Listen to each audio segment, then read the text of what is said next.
мэрияга иштеп бер деп чакырган. Мага берген үчүн ийип атам. Бул кимдики бул? Таанышкан эмессиз бул аудит менен? Кичине допрос кылганда эле сүйлөп атасыңар да. Жоқ, я знаю. Сиз билбейт экенсиз анда. Мен билем. Сиз толук укпайсызбы? Биз айтып Жок, мен айтып турдум. Сиз толук кала башчы Айбек Юнушариевдин мекемесинде бөлмөсүндө турабыз.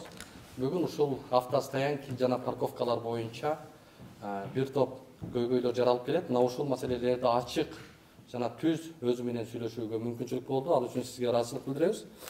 Өзүңүз ушул Бишкек шаарынын жетекчилигине, башкармалыгына жетекчи болуп келгениңизге 3 айдан ашты.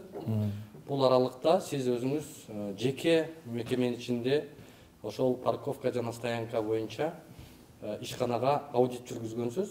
Ал аудитте так жана даана ачык маалыматтар чыккан. Ал аудитте сиз 18 парковка жана 14 стоянканын 4-өсүндө гана тиешелүү жооп бере турган документтер бар экендиги аныкталды.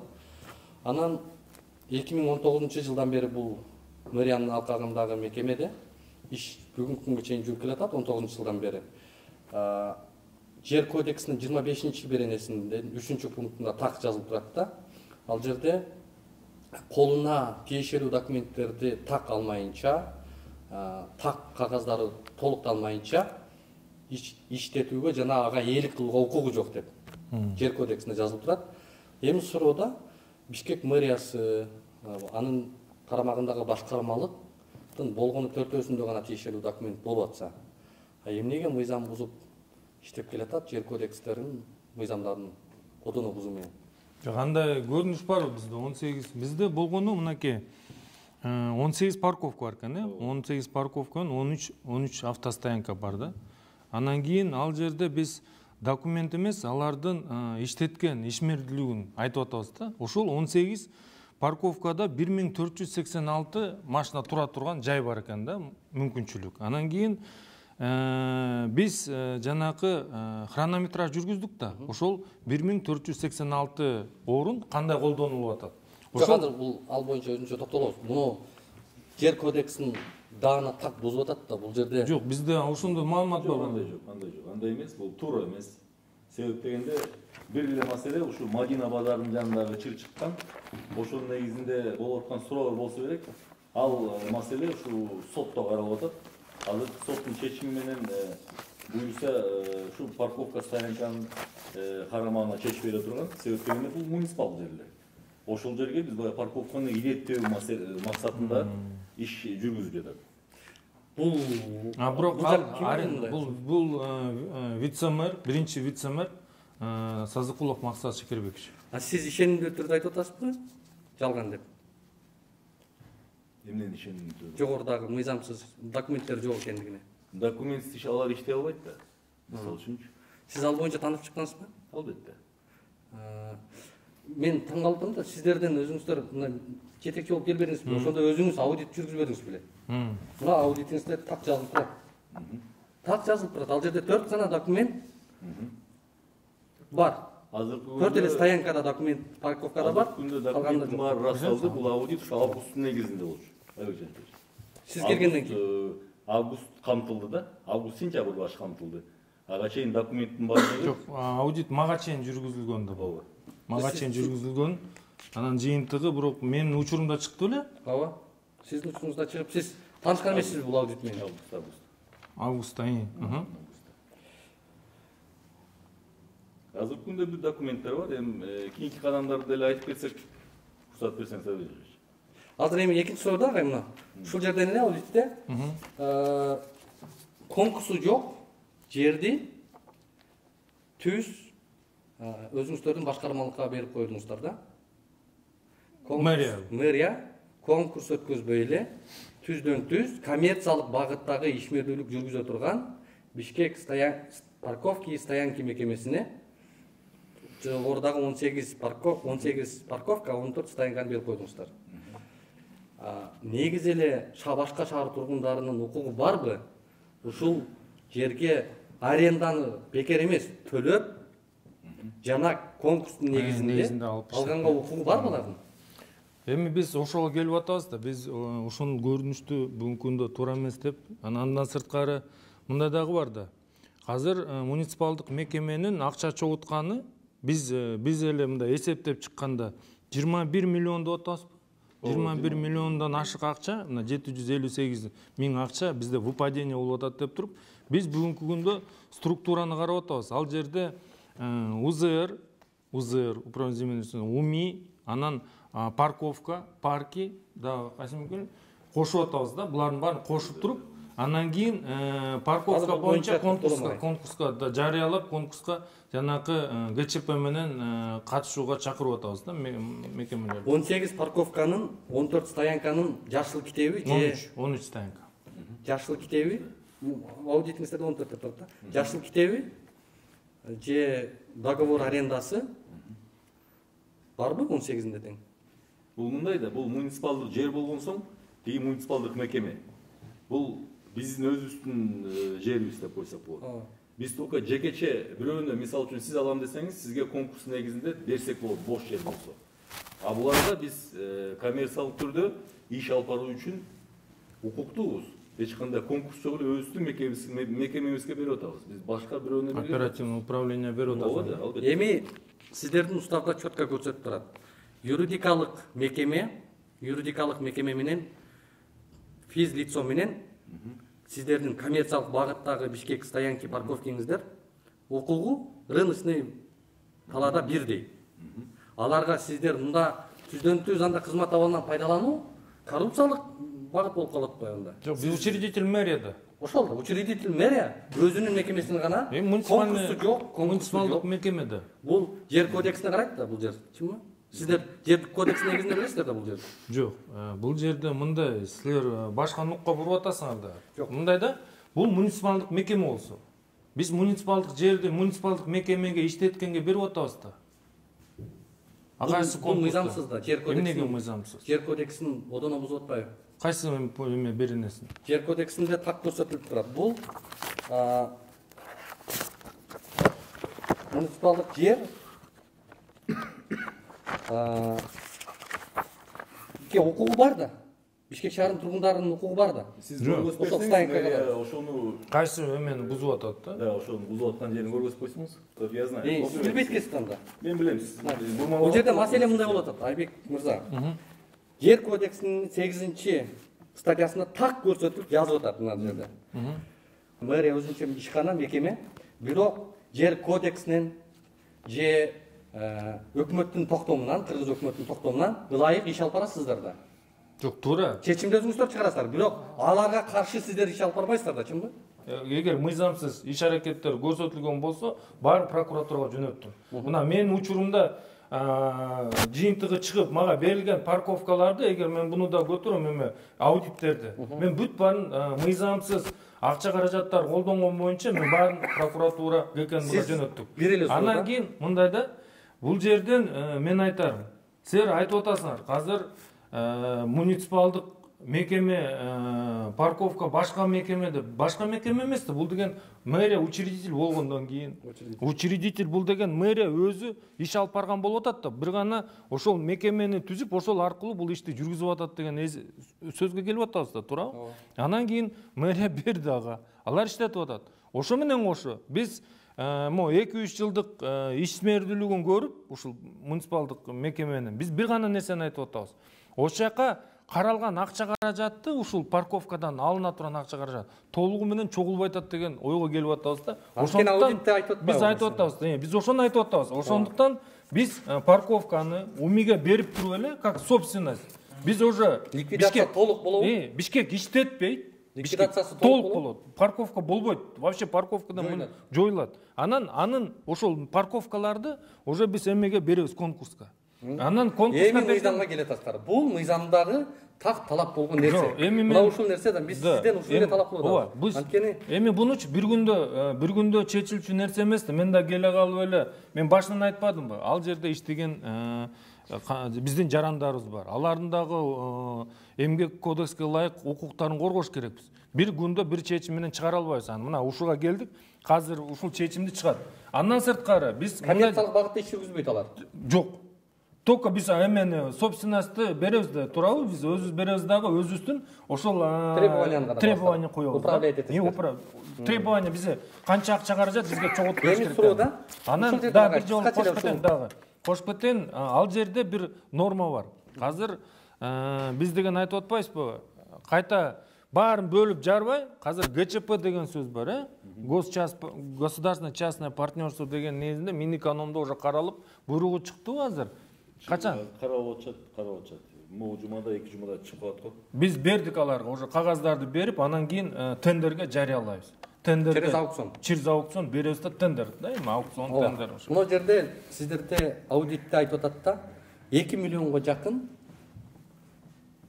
ущерб бар. 17 миллиондон ашык субсидия алыптыр. Ошо сиздер коммерциялык багытта бюджетке акча түшүрөт деген мекемеңиздер тескерисин иштеп атат. Туура. Казынага одону зыян келтирип атат. Бул жерде мына аудитти сиз окуп чыккансыз да.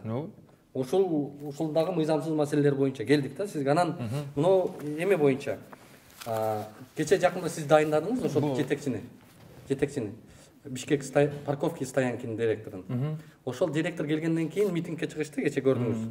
5000 сомдон талап кылып атат деп. Андан сырткары мурда митингге чыгышты, 2 жылдан бери биз айлык ала элекпиз депчи.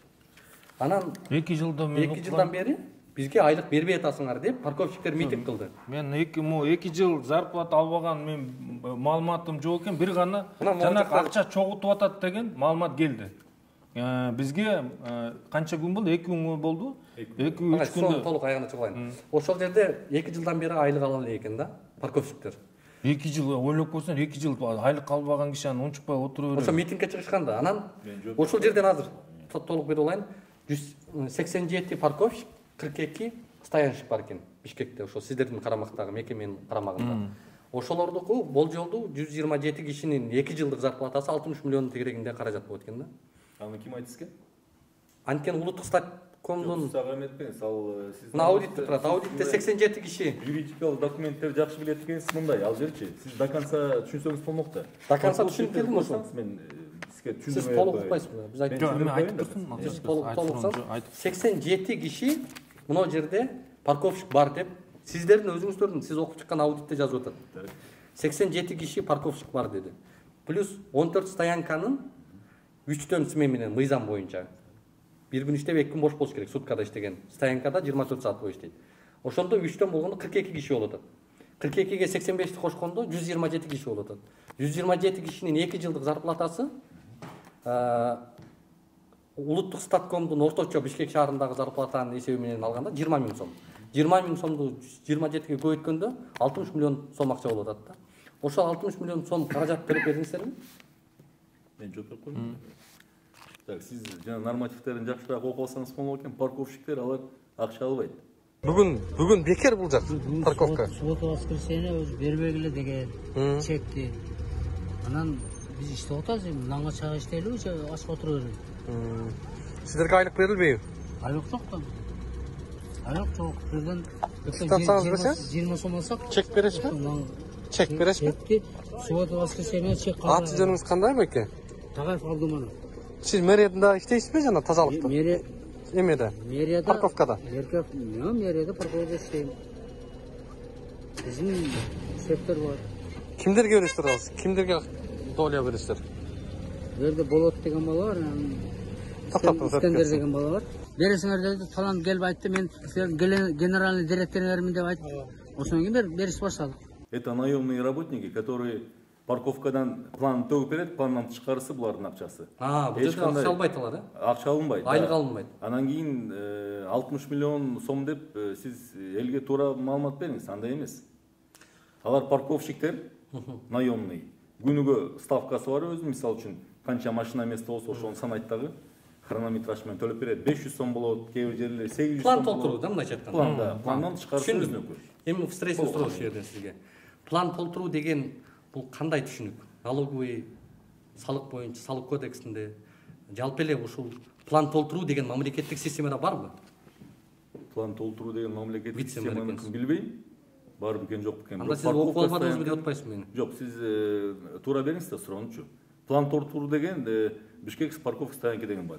Мисалы үчүн 2000 машинаныкын күнүгө берип туруш керек. Мынча кирет, мынча чыгат. Мейли. Ошол болгону. жана жилеттер гана. Кече мен Мадинага бардым, жилет десеңер. Мадинага бардым. Барсам, жөн эле киши вообще барыптыр, колуна азыр алып келет. Налоговыйдын квитанциясын колуна берип койгон. И көчөдөгү эле бирөөгө жилетти кийгизип койгон. Бул деген кандай түшүнүш болот? Алар деген мошенниктер. Кайсы жактан келдиңиз бекен? Бишкектен Жок, кайсы мекемеден келдиңиздер? мэрияга иштеп бер деп чакырган. Ошол келди. Могу форманы чечиңиз бекен? Вообще сиз жөн эле келип форманы кие бересиздер могу форманы. Мага берген үчүн кийип атам. Жок, бул жерден вообще мындай бир мыйзам талаптарына жооп берген нерселер менен иштешиңиздер керек да. Я, Эч нерсе жок эле келдиңизби? Квитанция барбы? квитанция берген. Кана квитанцияңыз?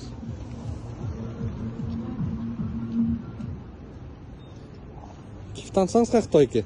Берди. Өтөп берди.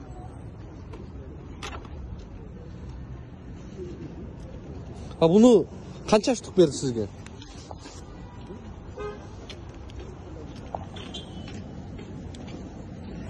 Сегиз. Бул бүтүн болуш керек эле го. Кандай берсе ошондой берип атам да силерге.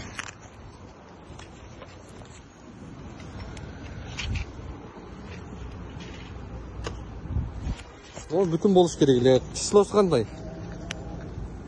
13-12-2021. Бардыгы число ушундайбы? Я. Бунусу мынауын чөнтөгүндө жүргөн жана.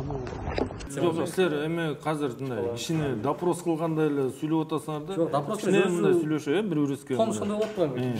Мына сиз айтып аткан бул мошенниктер деген ушулбу? Бул кимдики бул?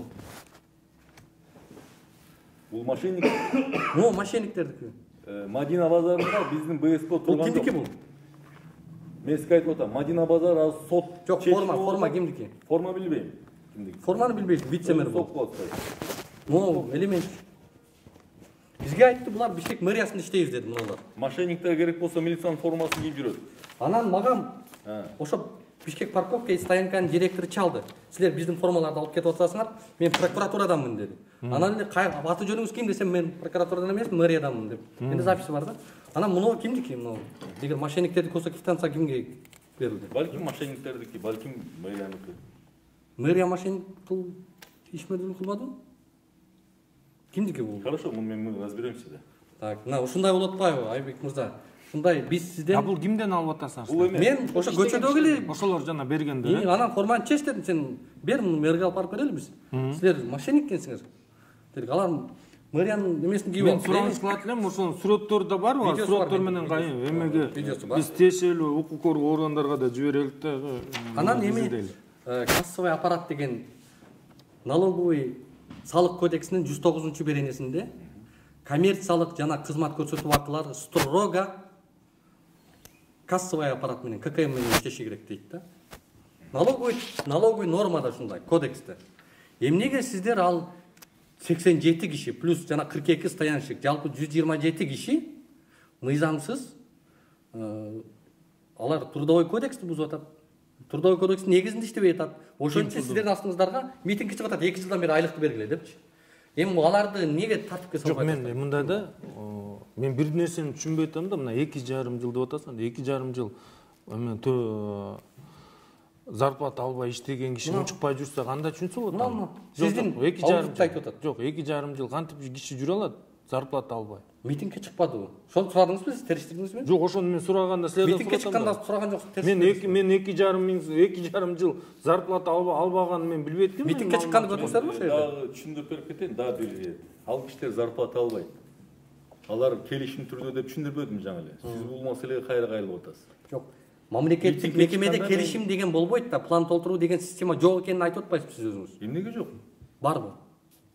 Мамлекеттик кызматкер план толтуруу менен иштейт. Муниципалдык мамлекеттик. Бул эми хозяйственный иш да. Парковка стоянки, мынакей 1,5 миң местасы бар экен, ошого план толтурат да. Аларга айлык, алар кантип айлык алат аны? Мына квитанцияны налоговыйда отчет учет бар да, мына. Айбек мырза, могу жерде налоговыйда отчет учет бар. Бул жарым болбош керек, бул узун болуш керек, бирөө болуш керек. Жарымын бөлүп айдоо чыга берет. Жарымы азыр ачып алдан келет. териш керек биз алдагы эме законну же ал мыйзамсыз бирөө окшоштуруп жазып алгам. Азыр эми жаңы заманбап техникалар бар, ар кайсысын баарын чыгарып алат да. Мага Бишкек парковка и стоянки деген мекеме чалды. Тура дейби? Биздин жилеттерди анан квитанцияларды алып кетип Отчет настет, значит, могу печать жарымы үзүлсө, значит, буягы уландысы бар да. Уландысы бул налоговыйга кетет, жарымы отчетко калат. Демек, буну да бузуп атат. Жок, азырге ошо айырып туруп берди да жарым. Жок, чөнтөгүдөн болгон нерсесин алып атат. Адамдарга антип берип атат, мынтип эле колдонгон. Демек, булар бир чекти 50 сомго сатып атат. Даяр көрүнүштү. Баарын ошондой болот. Даярдап койгон. Бир чекти 2 адамга берип атат. Мошенник меселе мэриянын эле мекемеси, мошенник эмес, кантип эле мошенник болот. Бул көрсөтүлгөн жагдайлар боюнча давайте бүгүнкүдөн калтырбай эме киргизгиле кагазды. Жарайт.